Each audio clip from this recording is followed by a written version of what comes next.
Muda mwingi hatujafanyia mashindano angalau kuonyesha kwamba uko tayari kwa ajili ya kuweza kutumika kwa mashindano.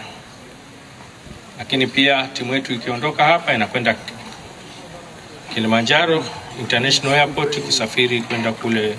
Kwa hiyo kuja kwetu Tanga hapa, tunaomba wanatanga mfanye dua zenu kumwomba Mwenyezi Mungu aweze kuwezesha hapa hawa watakapokuwa Morocco waweze kupata ushindi wa kuweza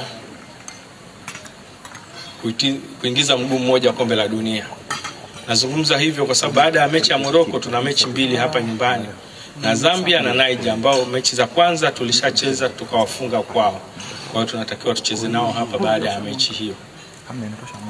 Lakini pia vijana wetu wa chini ya miaka 17 wanaenda Morocco kwenye mashindano yanaanza tarehe 31, watakuwa kule kwa muda wa wiki 2 na pia watakapofanya vizuri wanaenda kombe la dunia.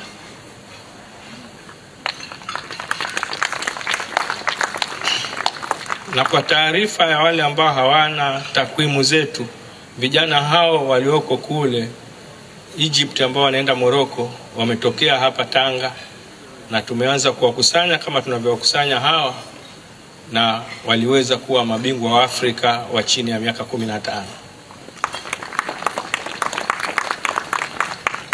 Lakini mwezi ujao wa April tutakuwa tena mashindano ya under 20. Tuna timu yetu inashiriki na ikishinda itaenda kombe la dunia. Lakini pia tutakuwa na mashindano Ghana kule ya vijana chini ya umri wa miaka 13 ambao wengi wao wako hapa, wasichana na wavulana.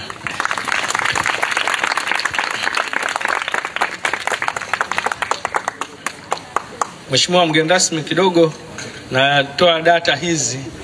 Najua watu wanawahi na wewe utakuwa na muda, lakini tujue muhimu wa kituo hiki na matokeo ambayo tumeshayapata. Lakini pia vijana hawa walioko hapa leo wako 83 na wale walioko Egypt kule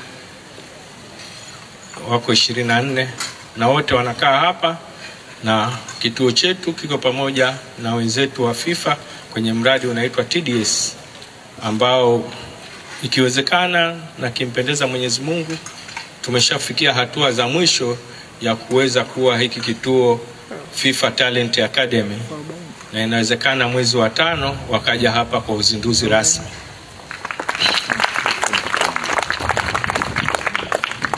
Lakini pia kuna miundombinu tutaiongeza mingi. Sisi ni warai tu wakazi wa Tanga, kile ni kituo chenu, tukitunze.